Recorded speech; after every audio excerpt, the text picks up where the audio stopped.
Welcome back. Congratulations. It's the last video lecture.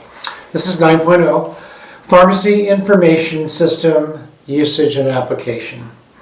All right, 9.1, pharmacy-related computer applications for documenting the dispensing of prescriptions or medication orders, such as maintaining the electronic medical record, patient adherence, risk factors, alcohol, drug use, drug allergies, side effects. A, computers. Okay, so believe it or not, you have to know like the general basics of a computer. You may be asked one or two questions at the most on the PTC VA exam. Mainframes. These are very expensive and powerful large computers used mostly for data crunching and setting up large networks. However, you will never see one in the pharmacy. 2, dumb terminals. This is a type of computer usually without a hard drive and allows multi-user capacity to access the same pharmacy software system. 3, mini computers. These are similar mainframes used by a company through local area networks. 4, microcomputers or personal computers, PCs. So these are the types of computers used at home or work and is generally the type seen in a pharmacy business. They are standalone systems that run pharmacy software and manage data from a larger source, like a mainframe at general headquarters. So it could be like a multi-user system with 4,000 pharmacies on the same system, like Walgreens, CVS, Rite Aid. And so these systems include a mouse and a printer. Those are peripherals, right? Printers are peripheral. A mouse is a input device, though. Okay, a mouse is really not considered a peripheral per se. A printer is, though. A mouse and keyboard are considered input devices. Monitors, and then the central processing unit. So every computer, even your iPhone or Android, has a little CPU in there, the central processing unit. That's the brain of the pharmacy. That's the brain of the computer. 5, software. So hardware is the computer, the printers, the keyboard, the scanner. Those are all hardware. Software, this is the written instructions as compared to the hardware, telling the computer hardware exactly what to do. So operating systems are software operating systems. So these instructions govern the basic operation of the hardware. So it could be a Mac operating system or Windows or Linux. Those would be like operating systems. B, software applications. These support the pharmacy operations and the users, such as pharmacists, technicians, and clerks. Let's go to page 2. Computer input devices. So these are the devices that input data, such as the keyboard, the mouse, the scanner, the barcode reader, and touchscreen and light pens. Those are computer input devices. Computer output devices, well, these include monitors or displays, printers, and speakers. And they could also be considered peripheral devices too, right? 8, modem. So these are basically obsoleted these days because most retail chains and whatnot have their satellite. They have a satellite attached to the building. And they allow but modems allow the pharmacy computer to communicate over a network with the insurance company computers. So these days, the most communication to the insurance company is done by a satellite network. 9, memory. So there's random access memory, which is a form of computer data storage which stores frequently used program instructions to increase the general speed of a system. And then the other type of memory is ROM, read-only memory. So this is the type of non-volatile memory where data is stored like on a hard drive or CD-ROM. Okay, so a hard drive or CD-ROM is called ROM, right? Read-only memory. And then you have random access memory, which is RAM, and that's very volatile. That's moving all the time. So your computer system that you buy has so many RAMs in it, so many gigabytes of RAM, and RAM can be really expensive. 10, storage. So this is the home in a computer for data, and it's usually read-only memory, ROM, and your hard drive, for instance, stores information. The processor, so this is the brains of the computer, the CPU, which is the central processing unit. And the faster the CPU, the faster the computer processes data. 12, the interface, so that is a connection between two or more computers on a network. Okay. B, health information standards. So standards are necessary to gain uniformity in processing data and also keeping patients' healthcare safe, as well as securing their private health information. It ensures the interchange of electronic information within the healthcare community. 2, pharmacies need standards which provide security and consistency when communicating electronically with hospitals, physicians' offices, labs, patients, and caregivers, including long-term care facilities like SNFs, skilled nursing facilities. Standard development organizations, page 3. 1. NCPDP, we already discussed this earlier. Type this in or write it in. NCPDP stands for National Council for Prescription Drug Programs. National Council for Prescription Drug Programs. So this is the only standards development organization that focuses on pharmacy services for each step in the prescribing process. It also establishes e-prescribing standards known as SCRIPT. And you will see more e-prescribing as you enter the pharmacy field because more and more physicians' offices are starting to adopt that technology. It really reduces error rate because you don't have to read this illegible writing from the prescriber's office. Remember that NCPDP also provides reject codes. We talked about that in the last lecture. So it's a standardized development, standards development organization. And it's good that we have something like this because it makes our lives a lot easier. Script standards. So these are standards that facilitates the transfer of prescription data among pharmacies, prescribers, intermediaries, and payers. The current standard supports messages regarding new prescriptions, prescription changes, refill requests, prescription fill status notification, prescription cancellation, medication history, and transactions for long-term care environments. 3. Pharmacist Services Technical Advisory Coalition, the PSTAC. So this consists of 7 pharmacy organizations that were established to improve the coding infrastructure for pharmacy billing and to secure a place for pharmacy in the electronic data interchange, or EDI. D, pharmacy informatics. Pharmacy informatics focuses on the use of information technology and drug information to maximize medication usage with patients and plays an important role in reducing errors and increasing medication treatment outcomes. E-prescribing. So this is a paperless computer-to-computer transfer of prescription information among prescribers, pharmacies, and insurance payers. It connects health providers, patients, and agencies in real time and can include medication history and messages regarding new prescriptions, prescription changes or cancellations, refill requests, and other prescription information. Page 4. Demonstrates efficiency with time savings, reduces medication errors because you don't have to read some illegible handwriting, decreases pharmacy costs, improves prescriber and pharmacy administrative efficiency, eliminates handwriting interpretation errors, really important, reduces phone calls between the pharmacist and the prescriber because the pharmacist say, hey, dude, I can't read your writing. What kind of drug are you writing for? What strength? So it eliminates a lot of phone time. Phone time is a killer in the pharmacy in terms of efficiency. And it reduces data entry, creates electronic records, and speeds up refill requests. 4. E-prescribing tools can include software programs as well as hardware such as personal computers, handheld and wireless devices, and touchscreens. 5. A disadvantage is the transaction fee the pharmacy incurs with each prescription it receives. There's actually a transaction fee, and it varies from pharmacy to pharmacy.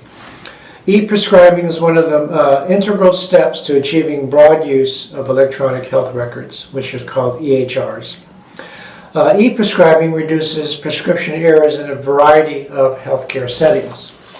F, electronic healthcare record, the EHR. This is where all hospitals now use EHRs. EHR includes patient demographics, progress notes, problem medications, vital signs, medical history, immunizations, lab data, radiology reports, and advanced directives. G, EPHR, electronic personal health record. So this is generated by physicians, patients, hospitals, and pharmacies, and is controlled by the patient or legal proxy. It can be used by pharmacies in providing medication therapy management. Proxy just means a substitute, right? 9.2, databases, pharmacy computer application, and documentation management such as user access, drug database, interface, inventory report, usage report, override reports, diversion reports.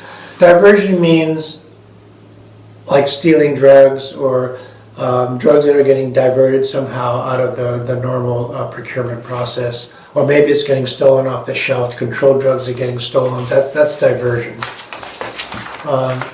Page 5. Compounded physician order entry. Computerized physician order entry. Computerized physician order entry. So one, this is the portion of a clinical information system that enables a patient's care provider to enter an order for medication, clinical laboratory, or radiology test or procedure directly into the computer. Most advanced systems have real-time clinical decision support, such as dosage and alternative medication suggestions, duplicate therapy warnings, and drug-drug and drug-allergy interaction checking. Access includes biometrics such as your thumbprint, your eye, retina recognition technology, and the maximum amount of relevant information is on each screen. Mobility is maintained through both mobile and stationary devices and system responses that are fast. B, point of care. So this is a place where the pharmacist and patient attempt to address, identify, resolve, and prevent drug-related problems. It may be mobile, like in a tablet, or smartphones, or stationary, like a desktop computer. Stationary, meaning in one place. Telepharmacy. This brings pharmacy care to patients when it is not possible to bring the patient to the pharmacy setting. So that would include like video conferencing or maybe audio conferencing. And it's used to provide real-time counseling and is cost-effective. D, technology and the blank HIPAA, right? Do you remember what HIPAA stands for in the lecture? You even had a separate lecture for that. Type it in and write it in. Health, Insurance, Portability, and Accountability Act, HIPAA. Health, Insurance, Portability, and Accountability Act. 1. HIPAA requires that identifiable or protected health information be held confidentially. Please know what PHI stands for. That is a common question on the exam. PHI stands for Protected Health Information. Not personal health information, protected health information. That's PHI, know that. 2, it allows patients to have better access to their medical records. And 3, prescriber order entry complements technology with HIPAA. 6, number 4 above, patient information is portable and allows information stored on the internet to be moved between systems. E, documentation. Coding systems are used in the documentation of drug-related problems and interventions. 2, documentation principles. Unique patient identification, like when recording or accessing information. B, accuracy, throughout information capture and report generation and during transfer between systems. C, completeness, minimum set of information to complete the incident, observation, or intent and meets all legal, regulatory, and other requirements. D, timeliness, requires healthcare documentation during or immediately after the event in memory. E, interoperability, across documentation systems. It enables practitioners to capture, share, and report information from any system. F, retrievability. It's a use to standardize titles, formats, templates, macros, terminology, abbreviations, and coding. It enables authorized data searches, indexing, and mining of data. G, authentication and accountability. Uniquely identify persons, devices, and systems that create or generate info and that take responsibility for info accuracy and timeliness. H, auditability. It's when insurance comes in and audits your records to make sure you didn't commit any fraud. It allows users to examine basic information elements such as data fields, audit access, and disclosures of PHI, and alerts the user of errors, inappropriate changes, and potential and security breaches, and promotes performance metrics. 7, let's go to the top here. I, confidentiality and security. This is adherence to related legislation, regulations, guidelines, and policies throughout the documentation process, and alerts users to potential confidentiality problems and security breaches. F, ambulatory pharmacy computer functions. So this is a pharmacy database with drug file, the physician file, clinical monitoring, payer and insurance information, and interfaces with other systems that include patient information, prescription processing, pharmacist verification of orders entered by technicians. Management functions include generating reports, distribution reports, financial reports, workload data, and file maintenance such as drug files. G, patient monitoring functions. So this is also known as the Clinical Decision Support System, or CDSS. Patient monitoring functions include A, therapeutic duplications. It detects drugs in the same pharmacological therapeutic classification. B, drug allergy interactions. It discovers a drug identified as a drug allergy. C, drug-drug interaction. This is the most important. It identifies medications that may cause problems if taken together or simultaneously. D, drug-food interactions. It informs the user that a drug may cause specific problems if taken with certain foods. E, drug-disease interaction. Drugs that may cause problems with a medical condition. F, drug lab test interactions. These detect medication orders that may interfere with specific drug tests. G, intravenous or IV compatibility or incompatibility. It checks med orders for potential problems with physical incompatibilities and stability. Let's go to page 8, role of automation. So, the general means that machines are used to perform work. A, used to include storage, packaging, compounding, dispensing, and distributing medications. B, it's used to replace labor-intensive tasks. C, it can reduce medication errors, improve documentation, and increase authorized access to both medications and information. D, benefits include increased productivity, accuracy, drug use control, and improved patient care. E, primary use in pharmacy is to count, package, and label dosage forms like the ScriptPro robot. F, may be centralized or pharmacy-based or decentralized like nursing units. G, can repackage medications from bulk or use overwrapping of unit dose medications such as the Dosys machine. I, centralized inpatient automation systems. 1, these are located in the central pharmacy and used to improve manual filling of unit dose cards, and they also use barcode recognition. J, decentralized inpatient automation systems. These are located in patient care unit and often contain floor stock medication, supplies, and controlled substances. And it's designed to solve medication management problems such as lost billing charges, pilferage, narcotic diversion, and poor record keeping. And it's used to dispense medications, return medications, and record medication waste. And it also uses barcode recognition. So this is like the Pyxis machine. K, work lists. Let's go to page 9, the final page. Work lists are used to perform a variety of pharmacy tasks and is usually printed daily or as needed. And examples include the unit dose cart fill, cart fill updates, IV pick, and IV fill updates and labels. Finally, L, technologies used in a pharmacy. 1, automated dispensing systems. This is a system that stores, dispenses, charges, and inventories medications. 2, barcodes. Barcodes on medications identify the drug, its dosage form, and its strength, and it obviously improves accuracy and it eliminates mistakes. 3, robotics like the ScriptPro.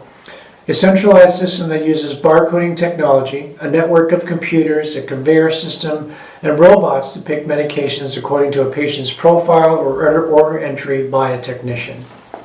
4, automated compounding devices, so these would be in a hospital. These are computerized pumps that are used to prepare IV admixtures for both adult and neonatal total parenteral nutrition, otherwise known as hyper-Al, right, hyperalimentation. And this device contains pumps that add the base solution, electrolytes, and other ingredients, like nutrients. And then 5, paperless charting, which uses an electronic patient medical record number. Okay, that ends the blueprint outlines that we've just covered. So these are the 9 sections that the PTCB, Pharmacy Technician Certification Board, has placed as far as competency, what competency levels that you need in the 9 sections. And we've just covered them in all these video lectures. So what I want to say to you now is make sure that you printed on the website all the PDF resources, like abbreviations and common abbreviations and medical terminology, etc., etc. There's a bunch of resources. I want you to hard copy print all of those. You have to know those. The other thing is now after you've done all the PowerPoint lectures and the video lectures, is that you can begin to start doing the exams. After, of course, the math section. So if you've already finished the math section, which are PowerPoint lectures, and you've done a lot of the math worksheets, now you can start to do the full practice PTCE, Pharmacy Technician Certification exams that we've developed for you. And these exams, when you take them, is where you're going to put it all together. You're going to learn a lot. If you haven't learned a lot from the PowerPoint lectures and from these video outline lectures, the exams, the 90-question exams, is where you're going to put everything together, and you're going to learn a lot from those exams. We've had a 100% pass rate from people who've taken all of our exams and got really prepared to actually sit for the PTCB exam. Okay? Good luck with everything. We hope to see you. If you need any personal one-on-one tutoring, we do offer that in a 2-exam review price and a 6-exam review price, and that's on the website. So thank you for hanging in there, and we will see you in a bit.